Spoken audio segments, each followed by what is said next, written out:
All right, before we get into coding, we need to build something to keep our switch safe. The switch itself has these little connectors on the back, and I should have maybe done this before I put the components together. But the plugins on the back, they connect and form a circuit here on the rocker switch. We don't want metal or anything touching those electrodes, because then the power is going to go through and just sort of short circuit there. And if our fuse is connected properly, it'll save that from overheating this battery.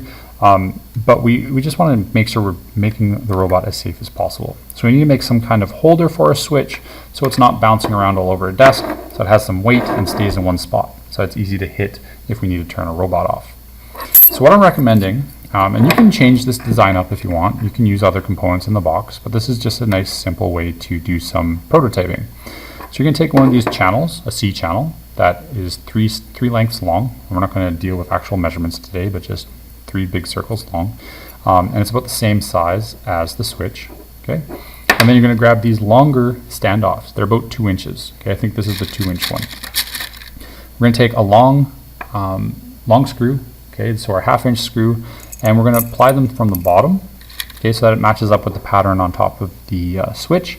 And we're going to do that 4 times. So I'm going to take it, apply my hex driver on, hold the standoff on the other side, and then screw it together.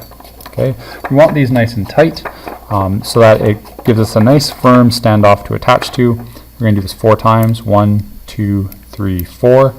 And what's going to happen is these screws are going to act like little feet and hold the whole thing off the table. Okay, so again, we're going to use a C channel. We're going to use 4 screws on the bottom with 4 of these large 2-inch standoffs. And then we're going to sit our switch on the top, this plastic casing, 4 more screws, nice and firm, not so tight that you snap the plastic. Remember, we're just going to do like a 1/4 of a turn to a 1/2 of a turn. Most of these are just 1/4 turn, finger tight.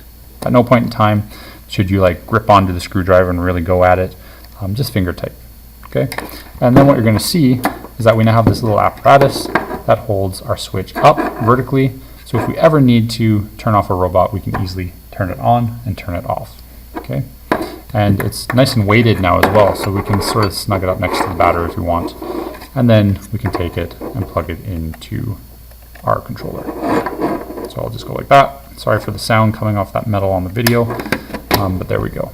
Okay, so now we have a nice easy platform to start prototyping and start learning how to code the basics of our outputs, our wheels and servos, and our inputs, our ultrasonic sensor and our line sensor.